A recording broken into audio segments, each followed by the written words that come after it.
pertinentes. Bienvenido, Jefferson. Ok, buenas noches con todos. Muchas gracias a todo el grupo, Verona, por la invitación. Siempre es un gusto volver.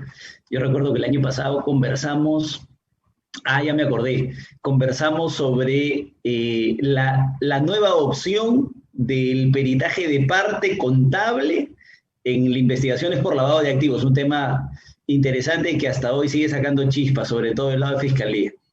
Y hoy día, en un nuevo año, en un nuevo periodo y a punto de regresar a cuarentena, quiero conversar con ustedes de un tema que también es interesante y que tiene mucho que ver con el trabajo que los seguidores del doctor Verona realizan.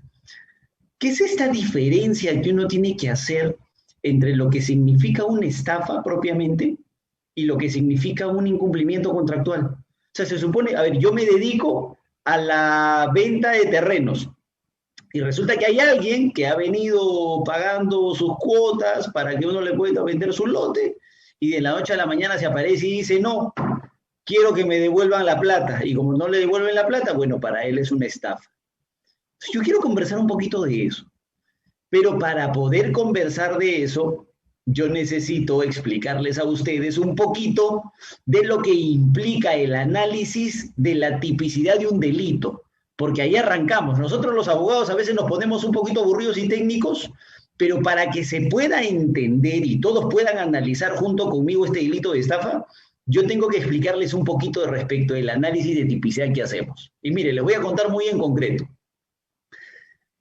Cuando un abogado penalista o cuando un caso tiene naturaleza penal, tiene que analizar obligatoriamente que frente a sí tiene un hecho primero, tiene una acción, que esa acción tiene algunas características que, por ejemplo, esa acción tiene que ser típica, que esa acción tiene que ser antijurídica y que esa acción tiene que ser culpable.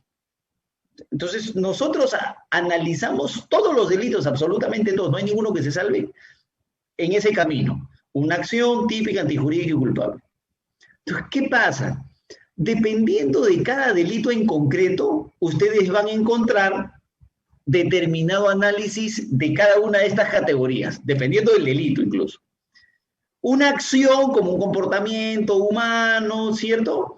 Y el análisis de la tipicidad, que sería la segunda categoría, tiene dos partecitas.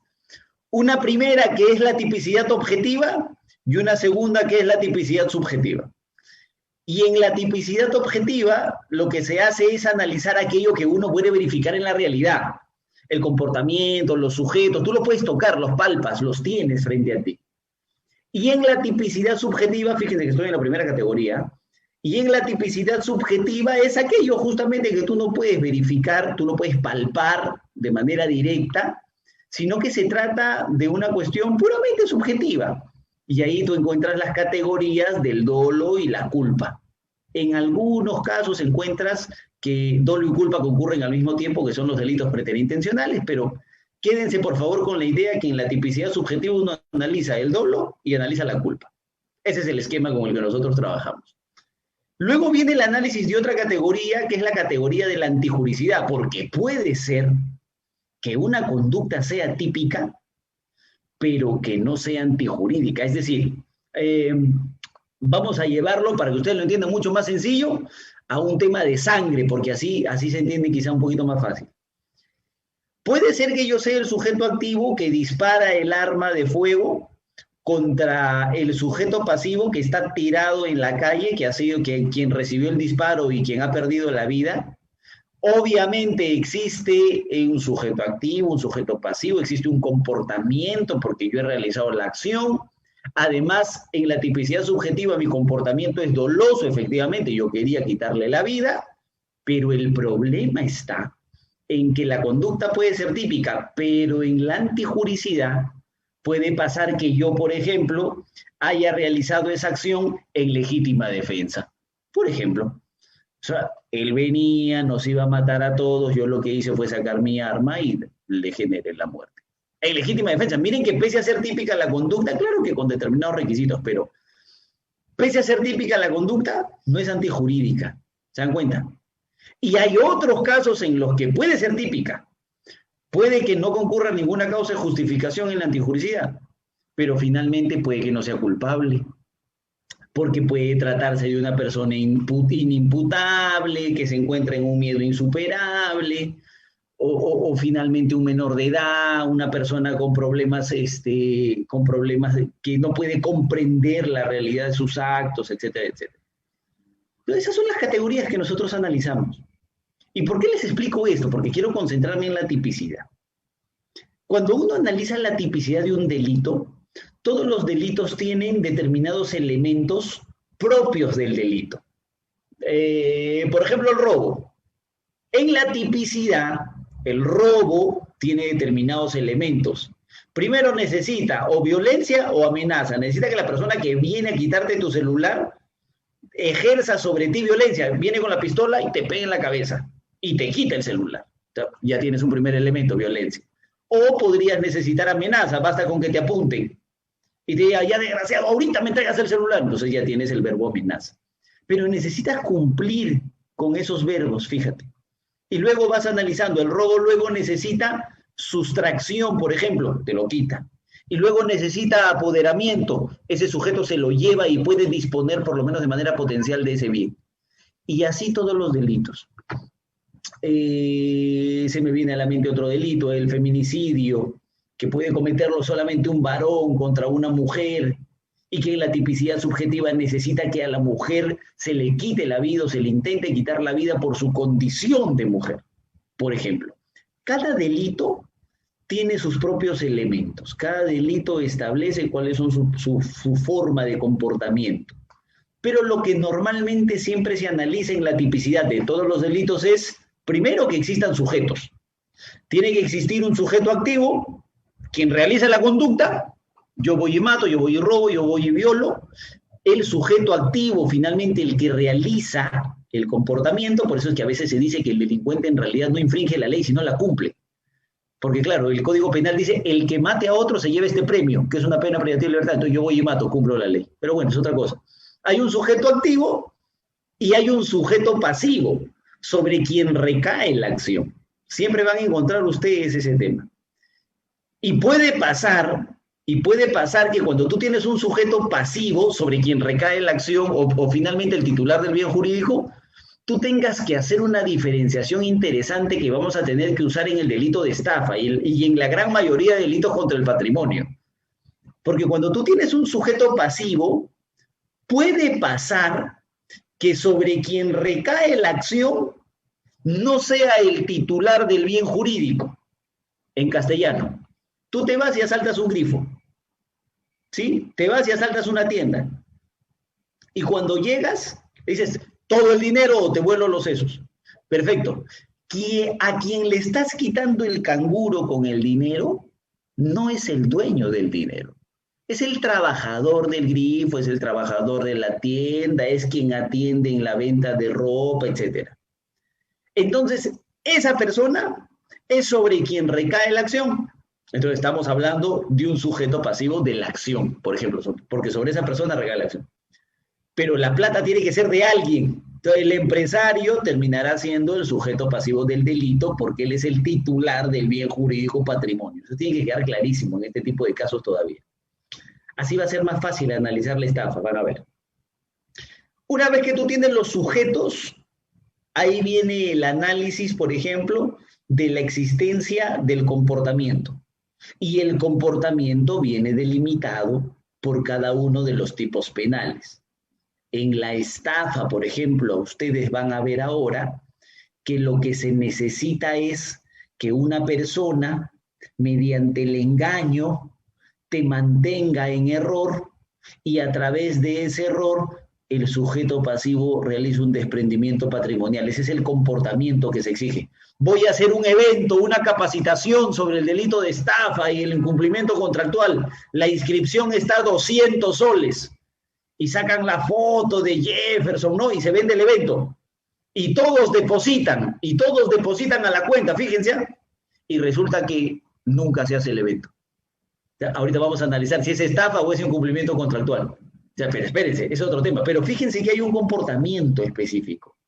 Tú realizas un engaño y gracias a ese engaño tienes a la persona en error, la persona tiene la voluntad, pero la tiene viciada, que es lo que conversaba hoy día en la tarde con la doctora Roxana Jiménez, y a través de ese error, como está equivocado, te suelta el dinero, tiene desprendimiento patrimonial y eso obviamente le causa un perjuicio.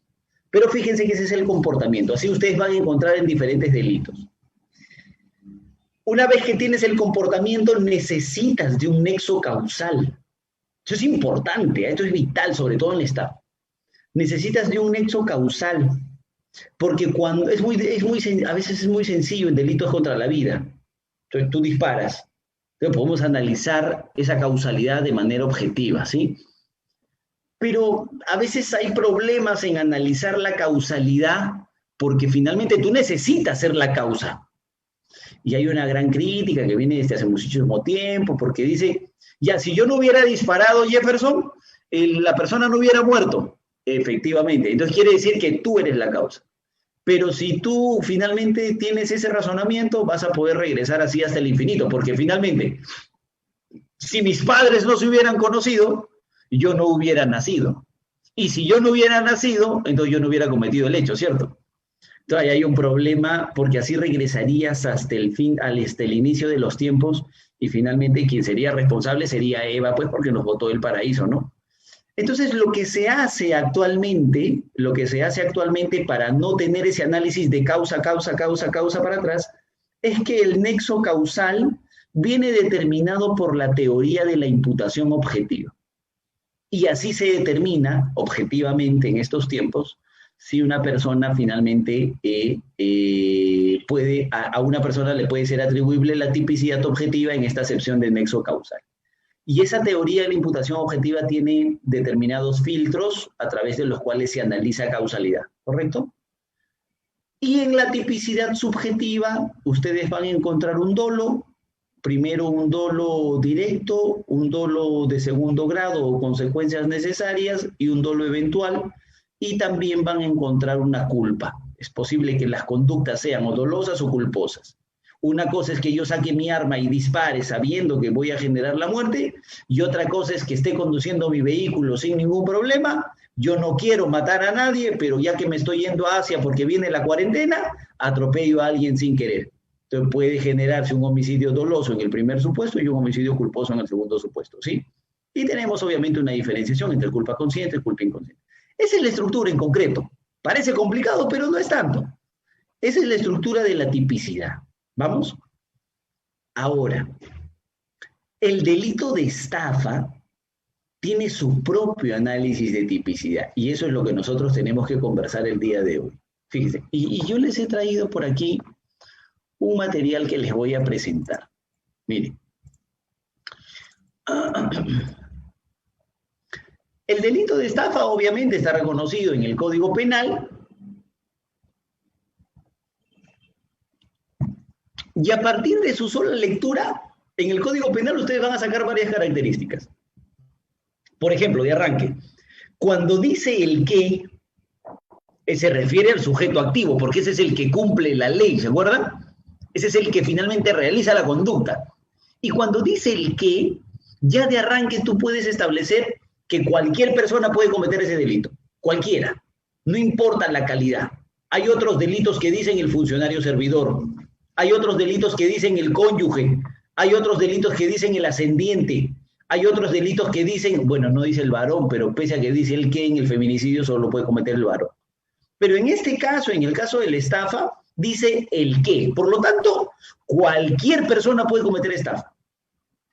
Fíjense, y sigue, procura, Jefferson. Jefferson es el que, el sujeto activo, pasivo no, el activo, el que procura para sí, para él mismo o para otra persona, un provecho ilícito en perjuicio de un tercero, induciendo o manteniendo en error al agraviado mediante, yo lo engaño, soy astuto a través del ardid o cualquier otra forma fraudulenta.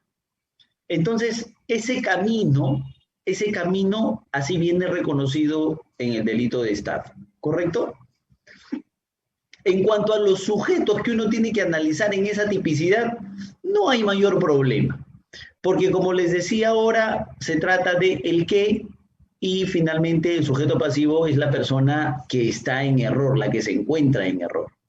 Sí, ahí no tenemos ningún inconveniente. Pero fíjense aquí, esto es lo que yo quiero explicarles y con esto ya desarrollamos toda la estafa sin ningún problema.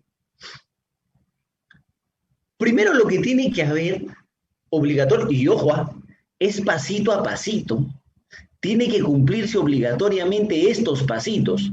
No puede ser que primero haya desprendimiento patrimonial y luego recién haya engaño, eso no puede pasar. Yo tengo una tienda y me dedico a la venta de autos, viene una persona y paga, y luego viene el engaño, eso no puede ser estafa. Esa sería un incumplimiento contractual si quieres, por ejemplo. Entonces, es pasito a pasito, obligatoriamente, ¿sí? Primero, tiene que haber un engaño. Yo tengo que tener algún mecanismo a través del cual puedo engañar gente. Soy muy astuto yo. Hay un caso, ahora, por ejemplo, que poner esta analogía. Hay un caso que conoce la Corte Suprema, donde y este es un clásico en nuestro país, ¿a quién no le ha pasado? Hay una tienda donde venden autos. Formal, hay una tienda con un local, incluso tienen autos de muestra en la puerta. Tú llegas y dices, señor, quiero comprar ese Mercedes que está ahí. ¿Cuánto está? Bueno, ese Mercedes, señor, hoy es su día de suerte. Ese Mercedes le cuesta nada más y nada menos que $5.000. Dios mío, un Mercedes, ¿de qué año es? 2021, señor. Enero del 2021. O sea, recién hace $5.000. Así es. Te lo llevas hoy, te lo llevas ya. Lo único que tienes que hacer es hacer el pago de inmediato, iniciamos los papeles y te llevas el vehículo. Ojo, yo tengo todo un esquema, tengo todo un sistema. Vendo imagen, tengo los carros en la puerta. Las personas ingresan porque creen que es un negocio formal. Tengo un nombre comercial. Y así empiezo a vender vehículos, pero resulta que los precios obviamente están muy por debajo de los precios del mercado. Un Mercedes del 2021 jamás te va a costar $5.000, pues por el amor de Dios. Es imposible. Pero ojo, yo te mantengo en engaño y te digo, ya esos $5.000 van a ser la cuota inicial, pero luego tú vas a tener que hacer pagos mensuales. Resulta que tú haces el pago y resulta que haces el pago de la cuota inicial, haces el pago de las cuotas mensuales, pero el vehículo nunca te es entregado. Cuando tú te das cuenta con quién has firmado el contrato de verdad, la persona con la que has firmado el contrato murió en el año 85. O sea, no tienes a quién reclamarle. Tú regresas a la tienda y reclamas y te botan, pero a punta de patadas. Ojo, tengo un sistema, ¿se dan cuenta? Tengo un sistema para engañar.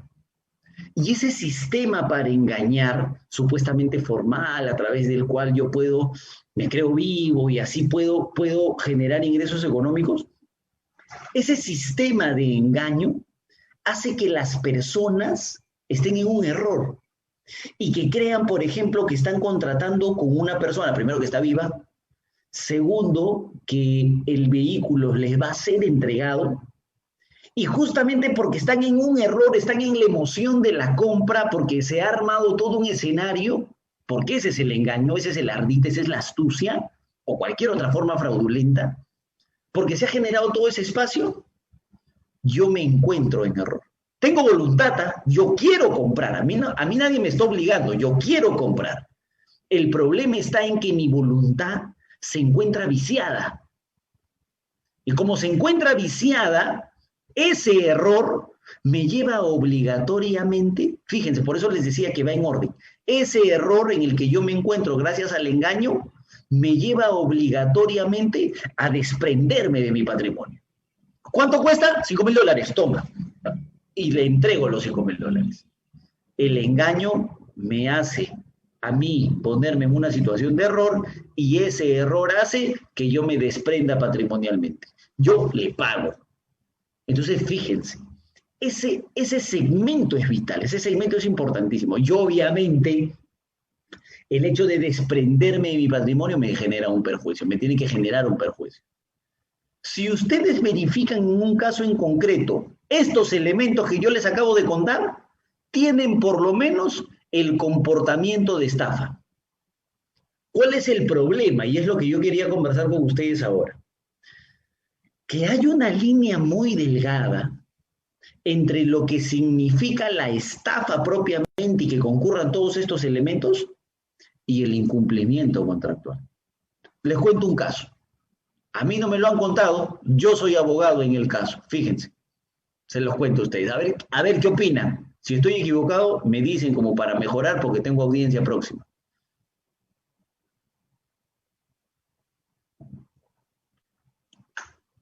Un señor anda caminando por la calle un día y encuentra un letrero que dice se venden lotes, ¿sí?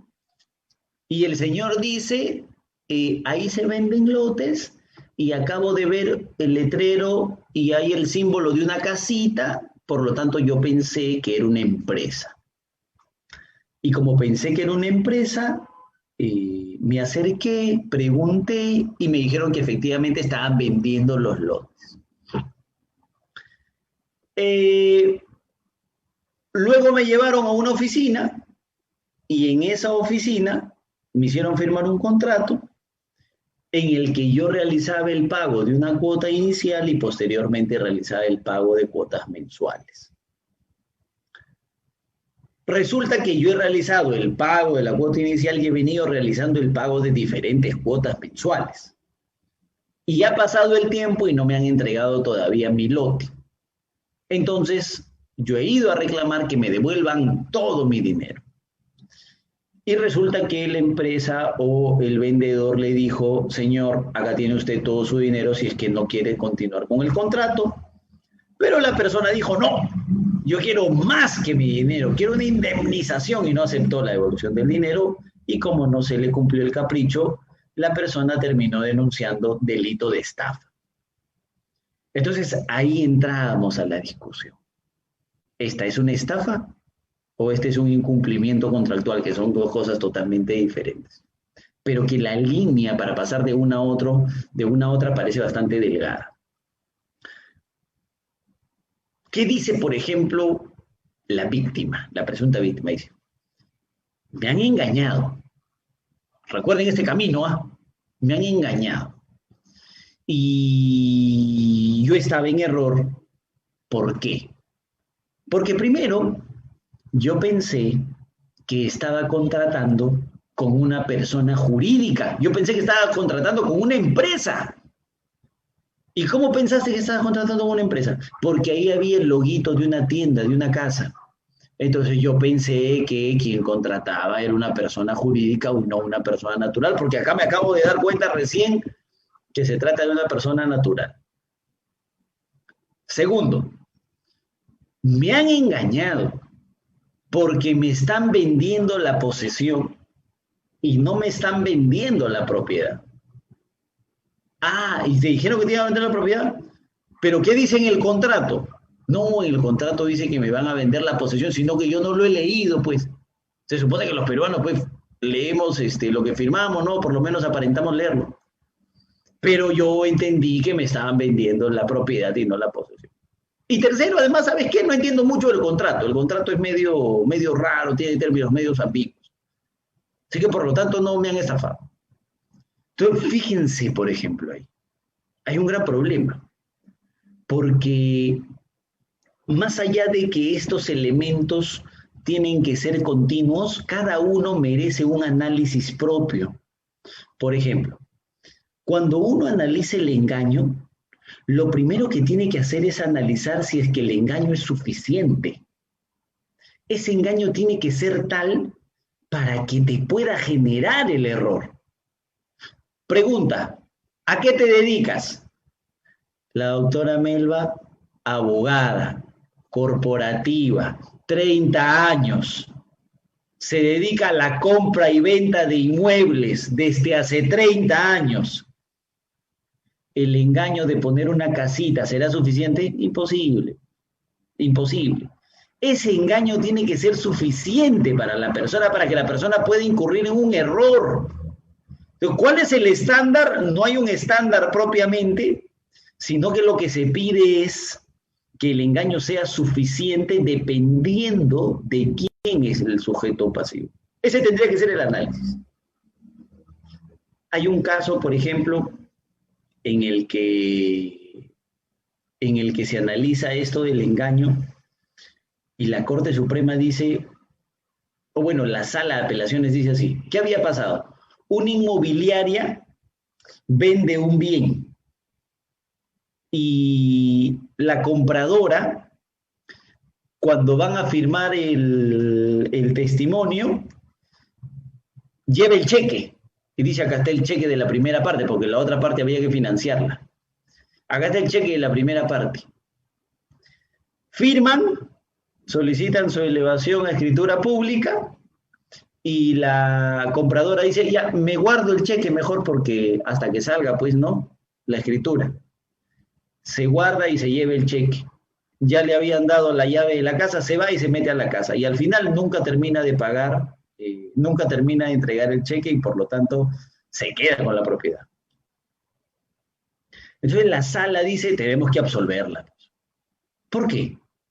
Porque no puede ser suficiente ese tipo de engaño para alguien que se dedica a la construcción, porque quien vende es la inmobiliaria. Entonces, el representante de la inmobiliaria no puede caer en un error tan básico como ese, pues. No puede caer en un engaño como ese. Entonces,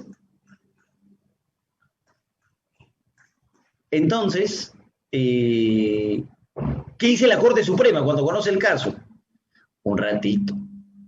Tanto es que este estándar de engaño suficiente tienes que analizarlo en el caso en concreto, que tú no te has puesto a pensar y a rebuscar en el caso que esta inmobiliaria a la que te refieres tenía un único bien y recién había sido creada.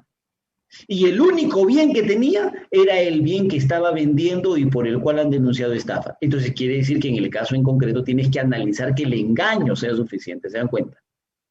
Entonces es un tema muy relevante en el análisis de este camino para poder diferenciar estafas de incumplimientos contractuales. Y en el caso del error, el error también conlleva un análisis, porque si tú te mantienes en error, lo que hay que analizar es que si el sujeto puede o no salir de ese error.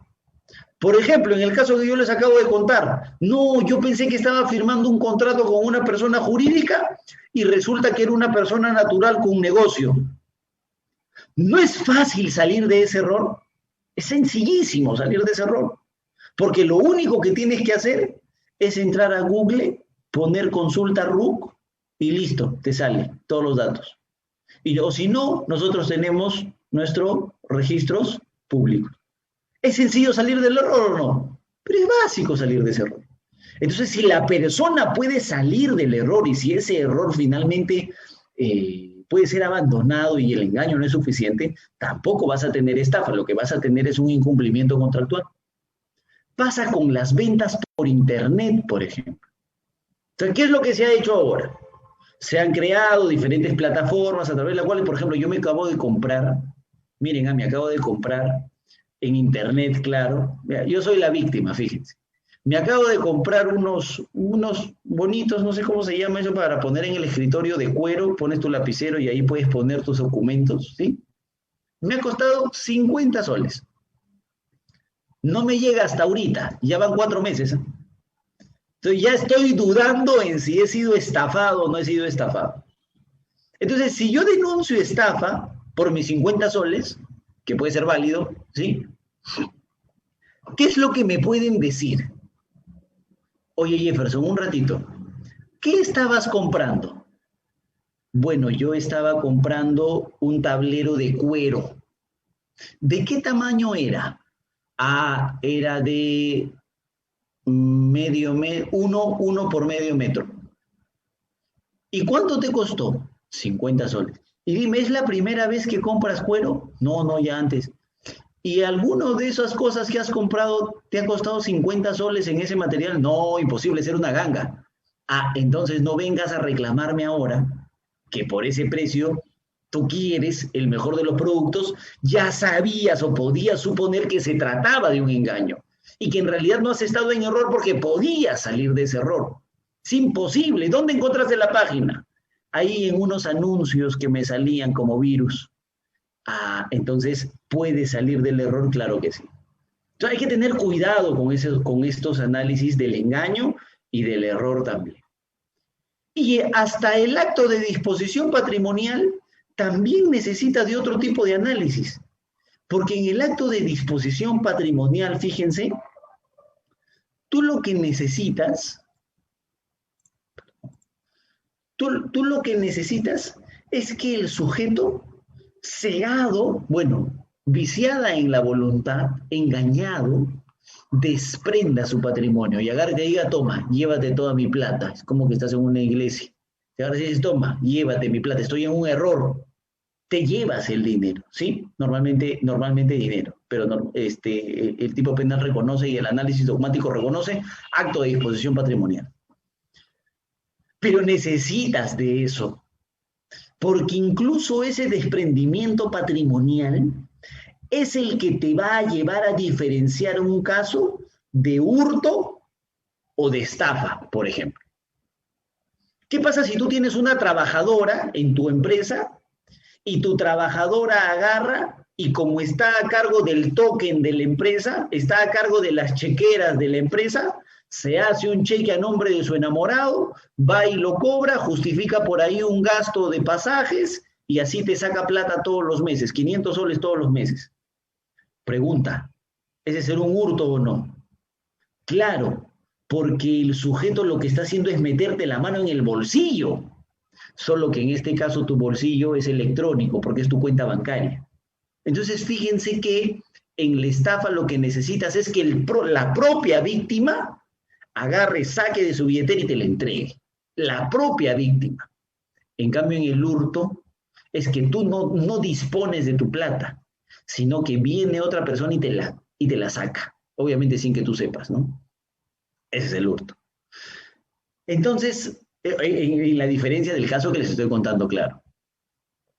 Entonces, fíjense, este acto de disposición patrimonial es básico también en el análisis y en la diferenciación que uno tiene que hacer de los elementos típicos de la estafa.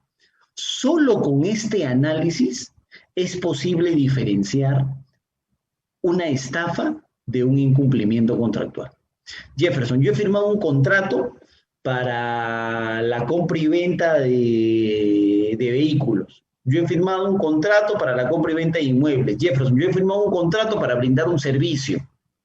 Y ahora, porque no he cumplido, me están denunciando por estafa. Dime, ¿cómo hacemos en un caso en concreto, así en líneas generales, para diferenciar si es estafa, o sea, si es delito, o si finalmente es un incumplimiento contractual? Dime. ¿Hay indicios de donde yo pueda concluir que tú querías engañar? Por ejemplo, hay un caso donde hay una empresa inmobiliaria que vendía departamentos y resulta que en sus folletos decía que el proyecto estaba financiado por el Scotiabank. Y cuando llega una persona y hace el pago de su cuota inicial y luego se va al Scotiabank y el Scotiabank le dicen, señor, acá no estamos financiando ese proyecto. Ah, entonces quiere decir que me han engañado. Claro, hay un engaño, es suficiente, claro, porque uno camina por las calles y encuentra que las constructoras tienen proyectos financiados por Scotiabank. Entonces uno confía efectivamente en que el proyecto va a ser financiado por el banco y que puede encontrar un tipo de financiamiento ahí. Entonces dime, en el acto que tú has desarrollado, ¿hay de dónde sacar alguna modalidad de engaño? Sí, Jefferson, bueno, te voy a decir la verdad. Los contratos en realidad no son contratos, las boletas en realidad no son boletas, les hacemos firmar ahí nomás un comprobante de entrega. Mira, la verdad es que yo no soy propietario todavía, pero necesitaba la plata, ya luego me voy a hacer propietario y ya se los voy a dar. Ah, entonces quiere decir que si hay indicios a través de los cuales se pueda realizar un engaño, y ese engaño sea suficiente como para tener a las personas en error, entonces ten cuidado, porque eso sí podría ser honesta, ¿correcto? Hay que tener mucho cuidado. Obviamente, una cosa es esto de la estafa, otra cosa es el incumplimiento contractual y otra cosa es que lo ilegal quieras convertirlo en delito, quieras convertirlo en un reclamo legal. ¿A qué me refiero?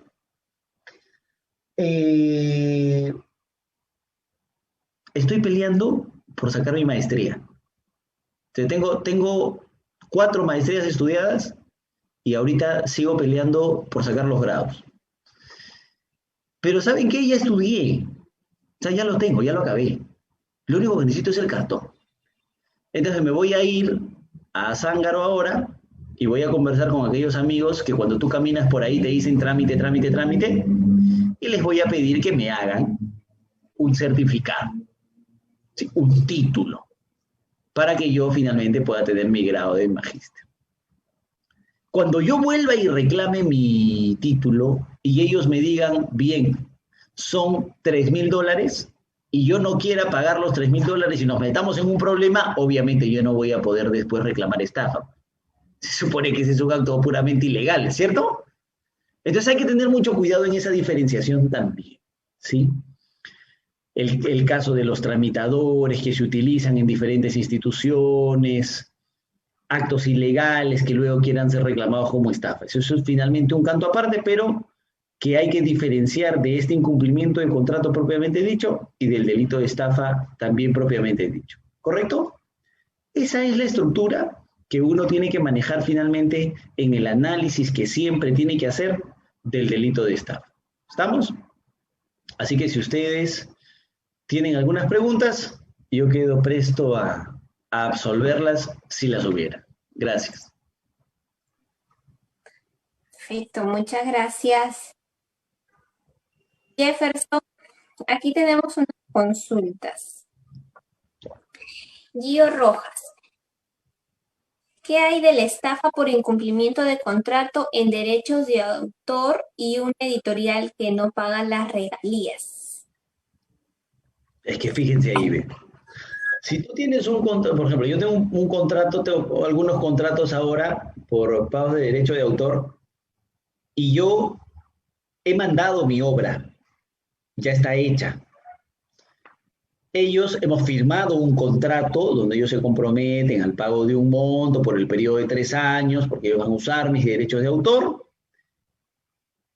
Es más, ya mandé la obra y ya me mandaron la obra impresa con su diseño y todo. Está próxima a ser publicada. Pero resulta que lo único que falta es que me paguen. Es lo único que falta. Entonces la pregunta, miren, trasládenlo igualito, el mismo análisis que hemos hecho. La pregunta ¿es una estafa o es un incumplimiento contractual? Entonces analicemos el caso en concreto. Primero, ¿la empresa existe? Sí, claro. Es Editorial Pacha. Ah, ok, sí existe. Segundo, ¿la firma del contrato se ha realizado con el representante autorizado para la firma de este tipo de contratos? Sí, efectivamente. Tercero, ¿el libro ya tiene su registro de la Biblioteca Nacional? Sí, ya tiene su registro. ¿El libro ha sido publicado? Sí, ha sido publicado. Entonces, perdóname, pero es que esa no puede ser una estafa. Ese es un incumplimiento, no te han pagado, ese es el único problema. Pero ¿cuál sería el error? E incluso, no solamente cuál sería el error, sino cuál sería el tipo de desprendimiento patrimonial en ese caso. Pero sí considero que más sería un incumplimiento de contrato que una estafa propiamente. Si tú me cambias el escenario y me dices, Jefferson, nunca iban a publicar el libro, nunca lo han publicado. Me engañaron porque con quien firmé el contrato en realidad no era el representante de la empresa. Ah, espérate, esa es otra cosa. Es más, el cheque que me dieron no tenía fondos. Ah, espérate, esa sí es una estafa, ¿se dan cuenta? Ese engaño suficiente, esos indicios que te dan para que tú te puedas mantener en error. Pero en lo otro no hay ningún engaño, todo es real. Lo único que falta es que te paguen. Por eso es que hay una diferencia ahí entre la estafa y el incumplimiento contractual.